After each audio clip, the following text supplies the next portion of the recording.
तो hello student, इस lecture में हम बात करने वाले हैं रेक्टिफायर के एक अगले टॉपिक की। वो है फुल वेव रेक्टिफायर। क्या होता है, इसकी वर्किंग कैसे होती है और इसके पैरामीटर्स को किस तरह से कैलकुलेट किया जाता है, यानी कि इसको ड्राइव किस तरह से किया जाता है। अच्छा, इनके जो पैरामीटर हैं वो लगभग लगभग उनकी जो डेफिनेशन है वो हार्वे रेक्टिफायर के बिल्कुल जैसी ही है, सेम है। पर उनका जो फॉर्मूला जो निकल करके आएगा वो अलग आएगा। क्यों? क्योंकि हाफ वेव रेक्टिफायर का आउटपुट अलग था और फुल वेव रेक्टिफायर का आउटपुट जो है वो अलग है। तो हाफ वेव रेक्टिफायर को अगर देखना है तो ये वाला जो मेरा जो वीडियो है इसमें जाकर के आप हाफ वेव रेक्टिफायर को आप देख सकते हैं। उसकी प्रोसेस क्या होती है, किस तरह से पैरामीटर्स को ड्राइव किया जाता है। तो चलिए इसकी हम बात करते हैं। तो यहाँ पर हमारे पास फुल वेव रेक्टिफायर का डायग्राम, ठीक है, जिसमें दो डायोड और एक सेंटर टेप ट्रांसफार्मर यूज हो रहा है। तो यहाँ पर इसकी वर्किंग को हम पहले देखते हैं, फिर हम पैरामीटर पे चलेंगे, ठीक है। तो यहाँ पर अगर हम सेंटर टेप ट्रांसफार्मर की बात करें तो यहाँ पे हम वी आई दे रहे हैं इनपुट, ठीक है। यानी कि हमारा जो वी आई आएगा हम इसको वी इन बोल देते हैं, basically V M sine omega T, क्योंकि हमारी जो वेवफॉर्म है, इनपुट वेवफॉर्म, वो साइन वेवफॉर्म है, ठीक है। अब जरा देखते हैं। अब ये जो सेंटर टेप ट्रांसफार्मर ये क्या करेगा, सेंटर टेप ट्रांसफार्मर इस वेवफॉर्म को दो पार्ट में डिवाइड करेगा। फर्स्ट V1 वोल्टेज के लिए और दूसरा V2 वोल्टेज के लिए, यानी कि एक अपर पार्ट और एक इसका लोअर पार्ट, ठीक है। चलो, तो सबसे पहले क्या आ रहा है हमारा, फर्स्ट हाफ वेवफॉर्म आ रही है 0 से लेकर के पाई तक के लिए, और फिर 2 पाई से दूसरी साइकिल रिपीट करेगी। तो जो दो साइकिल के लिए वो अगली, सॉरी, जो दो हाफ वेवफॉर्म के लिए होगा वही नेक्स्ट 2 हाफ वेवफॉर्म के लिए होगा। तो हम हाफ वेवफॉर्म पर इसकी वर्किंग को देखेंगे, ठीक है। तो ये हमारे पास सेकंड हाफ वेवफॉर्म। चलो, तो फर्स्ट हाफ वेवफॉर्म को देखते हैं। फर्स्ट आ रही है तो ये क्या करेगा, इसको दो पार्ट में डिवाइड करेगा, एक पॉजिटिव नेगेटिव V1 के लिए, सेम पॉजिटिव नेगेटिव V2 के लिए। अब इसमें होगा क्या, यहां अगर हम गौर से देखें तो हो ये रहा है कि डायोड D1 का जो पी टर्मिनल है वो पॉजिटिव से कनेक्ट हो रहा है, और इसका जो एन टर्मिनल है रेजिस्टेंस के थ्रू होता हुआ इसके नेगेटिव से कनेक्ट हो रहा है। यानी कि अगर पी पॉजिटिव है और एन नेगेटिव है तो हमारा डायोड क्या होगा, फॉरवर्ड बायस हो जाता है। तो जिसको हम कहते हैं हमारा D1 क्या हो गया, ऑन हो जाएगा, ठीक है। वहीं दूसरी तरफ D2 का क्या हाल है, D2 का हाल ये है कि भाई ये जो नेगेटिव है इसके P से कनेक्ट हो रहा है और इसका पॉजिटिव रेजिस्टेंस के थ्रू होता हुआ इसके N से कनेक्ट हो रहा है। इसका मतलब P negative, N positive, diode reverse bias, यानी कि इसमें D2 मेरा क्या हो जाएगा, ऑफ हो जाएगा, ये कंडक्ट नहीं करेगा। अब यहाँ पर करंट किस तरह से फ्लो होगा, जहां डायोड ऑन है वहां से करंट फ्लो होगा। तो D1 कनेक्ट कंडक्ट कर रहा है, यानी कि रेजिस्टेंस RL के थ्रू होता हुआ करंट कहां चला जाएगा, ग्राउंड हो जाएगा या नेगेटिव टर्मिनल के पास चला जाएगा। तो यहां पर जो RL है इससे पोलरिटी क्या आएगी, ये पॉजिटिव हो जाएगी, ये नेगेटिव हो जाएगी। तो V0 हमें यहाँ पे मिल जाएगा। कैसा मिलेगा, पॉजिटिव के लिए मुझे पॉजिटिव वेवफॉर्म ही मिलेगी, ठीक। ये प्रोसेस क्लियर हो गई। अब दूसरी प्रोसेस के लिए देखते हैं, मतलब दूसरे हाफ वेवफॉर्म के लिए हम देखते हैं कि दूसरे हाफ वेवफॉर्म के लिए क्या होगा। तो यहां से हम इसको हटा देते हैं।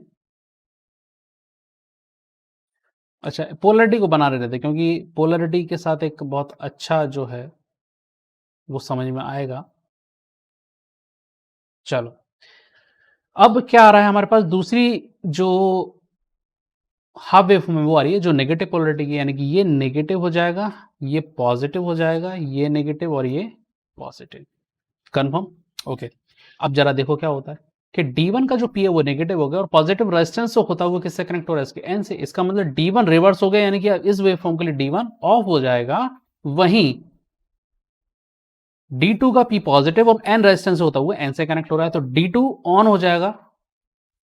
करंट किस तरह से फ्लो होगा, पीएन जंक्शन से करंट फ्लो होता हुआ आरएल के पास जाएगा, आरएल से होता हुआ ये वापस नेगेटिव टर्मिनल के पास आ जाएगा। तो क्या यहां पर हमारा जो आरएल उसकी पोलरिटी बदल रही है, नहीं, आरएल की पोलरिटी नहीं बदल रही है, जैसी थी पहले पॉजिटिव नेगेटिव थी अभी भी ये पॉजिटिव नेगेटिव ही है। इसका मतलब नेगेटिव हाफ वेवफॉर्म के लिए भी हमें आउटपुट कैसा मिलेगा, पॉजिटिव पोलरिटी का ही मिलेगा। कहानी समझ में आ गई, क्योंकि पोलरिटी चेंज नहीं हो रही। इसका मतलब ये पूरी साइकिल के लिए हो गया। फर्स्ट हाफ वेव फॉर्म हमने समझ लिए, सेकंड हाफ वेव फॉर्म हमने समझ ली। इसका मतलब अगली जो हाफ वेव फॉर्म्स है वो सब रिपीटेड है। तो क्या होगा, ये रिपीट करेगा, प्रीवियस वर्किंग के जैसा ये काम करेगा, ठीक है। तो ये हमारा जो है कंटिन्यू वैसा ही काम करेगा जैसे प्रीवियस 2 हाफ वेव फॉर्म के लिए काम किया था, ठीक है। तो 0 से पाई, और हम इसको ले लेते हैं, ठीक है। फर्स्ट हाफ के लिए यहां लिख लेते हैं थोड़ा सा नोटेशन, ताकि समझ में आएगा कि भैया इसके लिए D1 ऑन था, D2 ऑफ था, इसके लिए D1 ऑफ था और D2 ऑन था। इस तरह से हम इसको लिख लेते हैं। ठीक है, क्लियर है यहां तक? तो अब इसका अगर हम कंक्लूजन निकालें तो क्या निकल रहा है कि भाई ये क्या कर रहा है, डीसी एसी जो हमारा वोल्टेज है उसे वो पल्सेटिंग डीसी में कन्वर्ट करता है। दोनों हाफ साइकिल के लिए काम कर रहा है, दोनों हाफ साइकिल में दोनों हाफ वेवफॉर्म, यानी फर्स्ट हाफ और सेकंड हाफ जो हमने अभी वर्किंग देखी इसकी।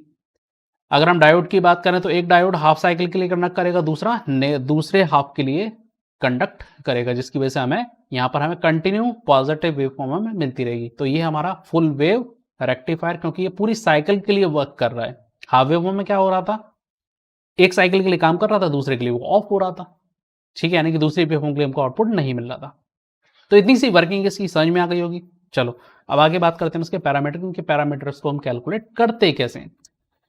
तो पैरामीटर टू बी कैलकुलेटेड, तो पहला है हमारे पास root mean square value of voltage, बिल्कुल वही फॉर्मूला जो हमने हाफ वेव रेक्टिफायर में डिस्कस किया था, 1/t 0 to t x t square dt। ठीक है, क्या यहाँ पर dt है? नहीं, यहाँ पर जो पूरा का पूरा, इसको हम थोड़ा सा अगर ऊपर चलें तो ये जो है वो किसके लिए चल रहा है, ओमेगा टी। ये पूरा क्या है, ओमेगा टी है। इसका मतलब मैं अगर यहाँ पर लिखूंगा तो मैं क्या लिखूंगा, इसको मैं लिखूंगा 1/, क्या ये पूरी साइकिल के लिए काम कर रहा है? नहीं, काम पूरी साइकिल के लिए। आउटपुट हमें कैसा मिल रहा है, आउटपुट हमें हर एक हाफ वेव फॉर्म के लिए मिल रहा है, और सेम मिल रहा है। अगर सेम मिल रहा है तो बस एक साइकिल के लिए निकाल लो, जो एक साइकिल के लिए वो सभी के लिए। तो एक हाफ साइकिल जो है 0 से पाई तक जा रही है, इसका मतलब इसका जो टाइम पीरियड होगा वो कितना होगा, 0 से पाई होगा। इंटीग्रेशन 0 से पाई निकालेंगे, Vm square sine square omega T, और फिर डी ओमेगा टी। ये कुछ इस तरह से हम इसको यहां पर लिखेंगे। ठीक है, अब आगे इसको हम क्या करते हैं, सॉल्व करते हैं।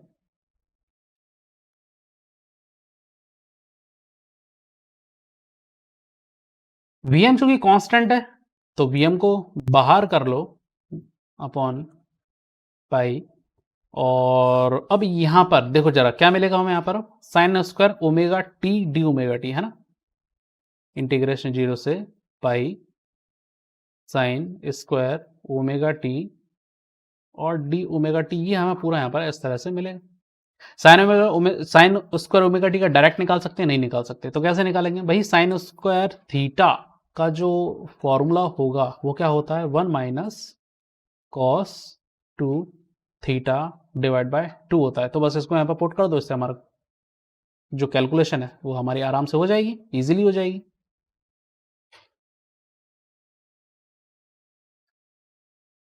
तो क्या आएगा यहाँ पर, Vm स्क्वायर अपॉन, अच्छा ये चूंकि हम यहाँ पर 2 लिखेंगे तो हम सीधा सीधा क्या लिख देते हैं, यहाँ पर इसको 2 पाई अलग कर लेते हैं। इंटीग्रेशन 0 से पाई, और अंदर क्या बच जाएगा, ये 1 माइनस कॉस थीटा, यानी कि 2 ओमेगा टी, क्योंकि थीटा की जगह क्या है, ओमेगा टी है।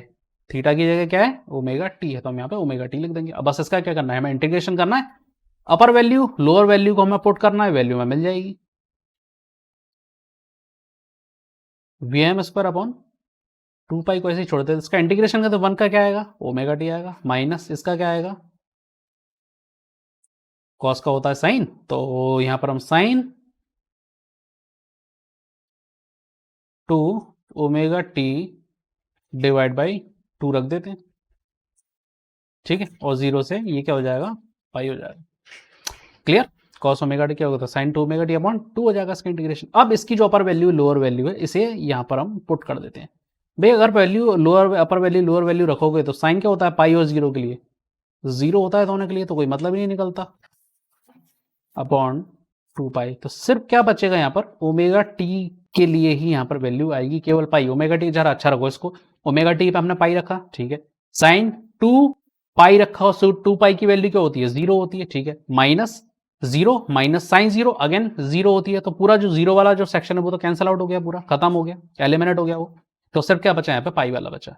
तो ये पाई से पाई कैंसिल, इसका मतलब, और तो ये अंडर रूट में है तो Vm बाहर हो जाएगा, ये अंडर रूट में, तो यहाँ का बचेगा अंडर रूट 2 बचेगा। इसका मतलब ये हुआ कि जो हमारी RMS root mean square value है वो क्या हो जाएगी, Vm अपॉन रूट 2 जो है वो हमें यहाँ पर मिलेगा।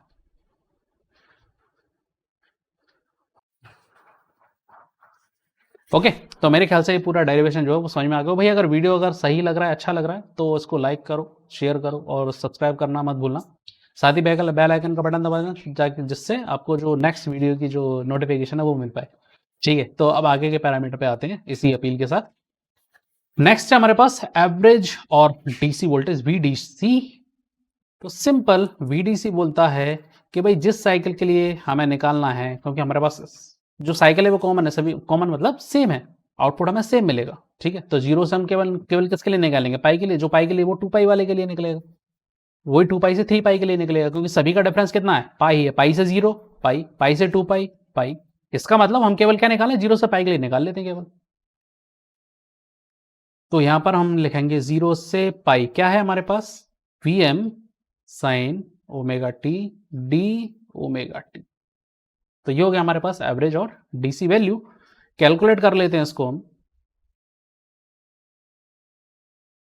Vm कांस्टेंट है तो पहले ही Vm को हम बाहर कर लेते हैं, और अब इंटीग्रेट करेंगे तो कितना आएगा, minus cos omega T 0 to pi. Value क्या मिलेगी यहां पर, माइनस कॉस पाई -1 होता है, +1 हो जाएगा, माइनस माइनस प्लस और 0। अच्छा, लिख करके बता देते हैं, चलो इसको, minus cos pi minus minus plus हो जाएगा कॉस 0। अब वैल्यू जो है यहां पर हमें 2Vm अपॉन पाई मिल जाएगी। तो ये आ गया हमारे लिए VDC की वैल्यू। ठीक है, क्या आ गई, VDC की वैल्यू हो गई 2Vm अपॉन पाई। क्यों, दोनों का जो आएगा आंसर 1 + 1 2 हो जाएगा, 2Vm अपॉन पाई। तो ये हमें VDC हमारा कैलकुलेट हो गया, जो 2Vm अपॉन पाई है। नेक्स्ट जो पैरामीटर है वो है रिपल फैक्टर। ठीक है, क्या होता है रिपल फैक्टर, भाई आपके पास जो डीसी का जो आउटपुट मिल रहा है उसमें कुछ ना कुछ रिपल्स भी मौजूद होते हैं, यानी कि आपको पार्टनर डीसी मिला, आपको जो डीसी चाहिए उसके साथ साथ आपको क्या मिल रहा है, रिपल भी हमको देखने को मिल रहा है। तो इस फैक्टर को हम निकालने के लिए रिपल फैक्टर का यूज करते हैं। तो क्या बोलता है ripple factor, the ratio of RMS value of AC component to the DC component in the rectifier output is known as the ripple factor. ठीक है, तो इसको हम पूरा बहुत ज़्यादा डिटेल में नहीं आएंगे, क्योंकि इसकी बात हमने पिछले जो टॉपिक हमारा हाफ वेव रेक्टिफायर उसमें हमने कर ली थी। तो डायरेक्ट हम इसका जो फॉर्मूला है सीधा डायरेक्ट वो फॉर्मूला लिखते हैं। तो जो रिपल फैक्टर होगा वो होगा हमारे पास VRMS अपॉन VDC स्क्वायर -1। ठीक है, सीधी सीधी वैल्यू रख देते हैं उसमें, जहां में वैल्यू हमने दोनों की कैलकुलेट कर ली है। VRMS Vm upon √2 divided by VDC, इस रूट को पूरे लगा लेते हैं इस तरह से, 2Vm अपॉन पाई, इस पूरे का क्या है स्क्वायर -1। तो अंदर क्या बच रहा है, रूट में जो फाइनल वैल्यू बचेगी वो क्या मिलेगी हमें, पाई स्क्वायर बाई 8 -1। ये हमें पूरी वैल्यू मिलेगी। सही मिल रही है ना भाई, Vm से Vm cancel, 2/√2 pi square upon 2 to 4 √2 2 multiply, हाँ करेक्ट, ओके। तो पाई स्क्वायर डिवाइड बाई 8 -1। तो जो ओवरऑल वैल्यू है यहाँ पे हम लिख लेते हैं, इसकी जो ओवरऑल वैल्यू है वो कितनी है, 0.482 0.482। ये हमारा जो आएगा वो रिपल फैक्टर की वैल्यू हमें यहाँ पर मिल जाएगी। ठीक है, आगे के पैरामीटर पे चलते हैं। स्क्रीनशॉट ले लिया या लिख लिया, नोट कर लो तो बहुत अच्छी बात है, प्रैक्टिस हो जाएगी, अदरवाइज स्क्रीनशॉट लेकर आपका काम चल जाएगा। आते हैं हम नेक्स्ट जो पैरामीटर है वो है efficiency. Efficiency DC output power, यानी कि हमने एसी कितना दिया और उसके रेस्पेक्ट में आपको हमें ये जो सर्किट आउटपुट कितना डिलीवर करके दे रहा है, क्योंकि हमारा आउटपुट जो है वो क्या है, डीसी, हमें डीसी चाहिए। ठीक है, तो डीसी में आउटपुट कितना मिल रहा है, तो that ratio known as efficiency, multiply 100 कर दो तो परसेंटेज ऑफ एफिशिएंसी आ जाएगा। DC output power 2Vm upon pi upon ये कितना है, सॉरी पावर की बात कर रहे हैं ना हम, है ना। तो पावर की अगर हम बात कर रहे हैं तो PDC अपॉन PAC हमें लेना पड़ेगा, मल्टीप्लाई 100। अच्छा, ये पावर है तो पावर ऑफ डीसी क्या निकलेगा हम, क्योंकि हमें वोल्टेज और रेजिस्टेंस दो चीजें दी है। तो ठीक है, क्या होता है ये, तो हम यहाँ पे लिख सकते हैं VD स्क्वायर अपॉन RL, और सेम एज PAC के लिए भी हम क्या ले सकते हैं, VRMS स्क्वायर अपॉन RI। ठीक है, तो इन दोनों का हमें क्या निकालना है, रेशियो निकालना है। अगर हम रेशियो निकालेंगे तो जो हमें जो वैल्यू मिलेगी वो क्या मिलेगी, वैल्यू मिल जाएगी हमको यहाँ पर अगर हम रखेंगे तो VDC क्या होता है हमारे पास, VDC की वैल्यू RL, तो यहाँ पे हम सीधा लिख लेते हैं इसको 2 VM upon pi square upon RL, ये पावर हो गया DC के लिए, और इसके लिए क्या होगा VM upon √2 square upon RL। ठीक है, क्लियर हो गई यहाँ तक बात। तो यानी कि अगर हम रेशियो निकालें तो हमको क्या मिलेगा, ये रेशियो पूरा, इसको मैं हटा रहा हूँ, ठीक है, क्योंकि हमें इधर इस हाफ में हमें फॉर्म फैक्टर की हमें बात करना है। अच्छा, फॉर्म फैक्टर तो छोटा सा है, तो यहीं पे हम इसको बात कर लेते हैं, इधर नीचे की तरफ आ जाते हैं। ठीक है, तो यानी कि हमारा जो इफिशियंसी है परसेंटेज, अगर हम इसकी वैल्यू निकालें तो कितना वैल्यू निकलेगी हमारी, ये pi square DC upon AC,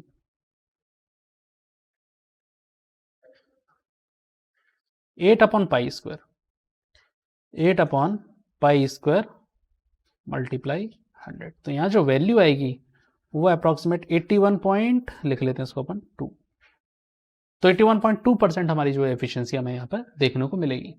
clear. अब आते हैं हम फॉर्म फैक्टर पर कि फॉर्म फैक्टर क्या है। भाई फॉर्म फैक्टर का सिंपल फॉर्मूला होता है RMS value upon average value.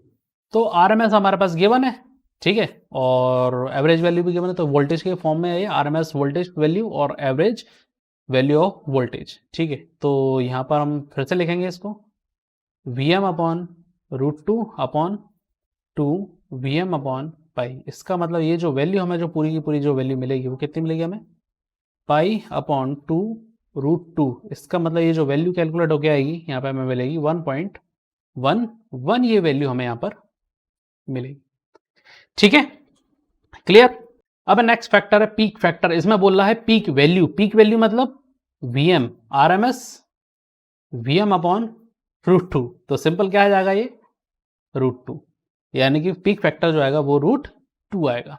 तो आई होप ये जो वीडियो आपको क्लियर हो गया होगा किस तरह से इसके जो पैरामीटर है वो हम कैलकुलेट करते हैं। ठीक है, तो अब हम एक न्यूमेरिकल लेते हैं, उस न्यूमेरिकल को सॉल्व करते हैं कि न्यूमेरिकल सॉल्व कैसे होगा। एक न्यूमेरिकल है हमारे पास, 230 वोल्ट 60 हर्ट्ज वोल्टेज अप्लाई किया जाता है primary of 5:1 step down centre tap transformer पर। ठीक है, यहाँ पे हमें क्या दे दिया है, इस ट्रांसफार्मर का हमें रेशियो दे दिया है पहली चीज। ठीक है, have a load of 900 what नहीं है, ये ओम है। ठीक है, इसको वॉट की जगह क्या करना है, इसको ओम कर लेना। मिसप्लेस्ड हो गई, ये मिसप्रिंट हो गया है कि full transformer use in full wave rectifier having load of 900 ओम है। If the diode resistance and secondary call resistance together has a resistance of 100 ओम, फिर व्हाट, ये ओम है। ठीक है, ओम आएगा ये। Determine DC voltage across the load and DC current flowing through the road. ये सारे पैरामीटर को निकालना और ये सारे पैरामीटर के फॉर्मूले हमें गिवन है। बस यहाँ पे लॉजिक अब क्या लगेगा कि वो लॉजिक लगेगा वही 5:1 step down centre tap transformer वाला। बस दैट्स इट, बाकी समय हमें क्या रखना है, फॉर्मूले रखते जाना है। ठीक है, क्लियर है यहां तक बात। अब आगे बात करें, चलो भाई 5:1 ट्रांसफार्मर है, हम थोड़ा ट्रांसफार्मर पे चलते हैं इसको देखने के लिए। ये रहा, यहाँ पे उसने बोल दिया है कि ये 5:1 का ट्रांसफार्मर है, यानी कि सेकेंडरी पर वोल्टेज कितना हो जाएगा, डिवाइड बाई 5 हो जाएगा, क्योंकि मैं ट्रांसफार्मर का हमें वोल्टेज रेशियो मालूम है। ठीक है, तो वोल्टेज रेशियो क्या हो जाएगा यहाँ पर, अगर हम यहाँ पर वोल्टेज की बात कर रहे हैं तो ये जो वोल्टेज हमेशा क्या आता है, आरएमएस वोल्ट, ट्रांसफार्मर से जो हमको जो वोल्टेज मिलता है वो हमेशा क्या आता है, आरएमएस ही आता है। तो यहां पर हमें क्या मिल जाएगा, ये जो हमारा ट्रांसफार्मर का ओवरऑल जो वोल्टेज आ रहा है 230, उसका डिवाइड बाय 5 हो जाएगा। वैल्यू कितनी आएगी,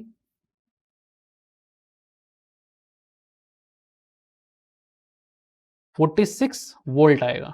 ठीक है, तो जो हमारा ओवरऑल जो सेकेंडरी पर जो वोल्टेज आना है वो कितना आया, 46 वोल्ट। ध्यान से सुनते जाना उसको।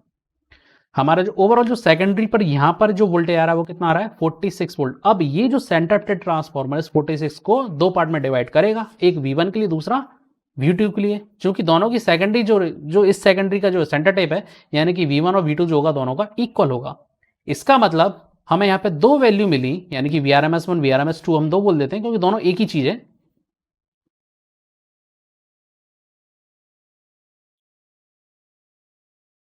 दोनों एक ही चीज है। तो यहां पर अब ये जो VRMS1 और VRMS2 है, वो दोनों बेसिकली एक ही है। कितना हो जाएगा 46/2, यानी कि वैल्यू कितनी आएगी 23 वोल्ट जो है हमें VRMS मिल गया। किसके लिए मिल गया? हमें आउटपुट के लिए मिल गया। ठीक है, यानी कि जितना VRMS आ रहा है उतना ही हमको वहां पर मिलना है। क्लियर? जितना VRMS आ रहा है हमें उतना ही वहां पर मिलेगा, तो हमें VRMS तो मिल गया। ठीक, अब जो हमें बात करनी है वो किसकी बात करनी है? DC voltage across the load. भाई डीसी कितना जाएगा अक्रॉस द लोड। ठीक है, तो VDC हमें मालूम है 2 VM अपॉन पाई होता है। अगर हम यहां लिखेंगे 2 VM की जगह मुझे क्या लिखना पड़ेगा? क्या होता है? VRMS क्या होता है? VM अपॉन √2 होता है। इसका मतलब हम यहां क्या लिखेंगे? VRMS multiply by √2। कौन सा VRMS? जो हमें सेंटर टेप ट्रांसफार्मर से मिल रहा है। ठीक है, डिवाइड बाय पाई। इसका मतलब हम यहां लिखेंगे 2 into 23 multiply √2 divided by pi. तो यहां हमें जो वोल्टेज मिलेगा वो मिल जाएगा हमें 20.7 वोल्ट। तो VD से हमारा कैलकुलेट हो गया, यानी कि हमारा जो फर्स्ट सेक्शन था वो हमारा कैलकुलेट। VD से हमें निकालना था, आ गया। अब बोल रहा है DC current flowing through the load. भैया करंट कितना है? करंट क्या होता है? Voltage upon resistance. Voltage upon resistance. Voltage तो है मेरे पास VDC, रेजिस्टेंस कितना? यहां पे दो रेजिस्टेंस दिए, एक लोड रेजिस्टेंस जिसने बोल दिया भैया ये 900 ओम का होगा, ठीक है, और दोनों का कॉम्बिनेशन। किस किस का कॉम्बिनेशन? डायोड के रेजिस्टेंस और हमारी जो सेकेंडरी कॉइल है उसका रेजिस्टेंस। वो कितना है टोटल? 100 ओम है। ठीक है, तो यहां पे हमारा जो आई डीसी आएगा वो कितना आएगा? वोल्टेज अपॉन रेजिस्टेंस, यानी कि टोटल जो हमारा फॉरवर्ड रेजिस्टेंस डायोड का था, सेकेंडरी का रेजिस्टेंस और लोड रेजिस्टेंस। जब हम इसकी वैल्यू हम यहां लिखेंगे तो हमें क्या मिलेगी यहां पे वैल्यू?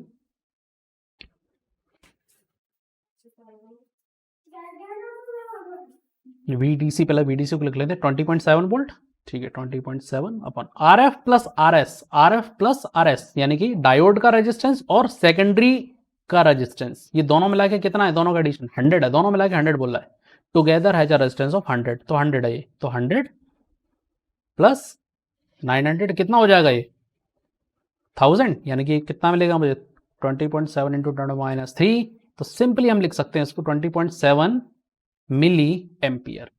10⁻3 हो रहा है ना, तो उसको हम क्या लिखते हैं? 20.7 मिली एम्पियर। तो हमारा आईडीसी जो हमारा सेकंड पार्ट था ये भी कैलकुलेट।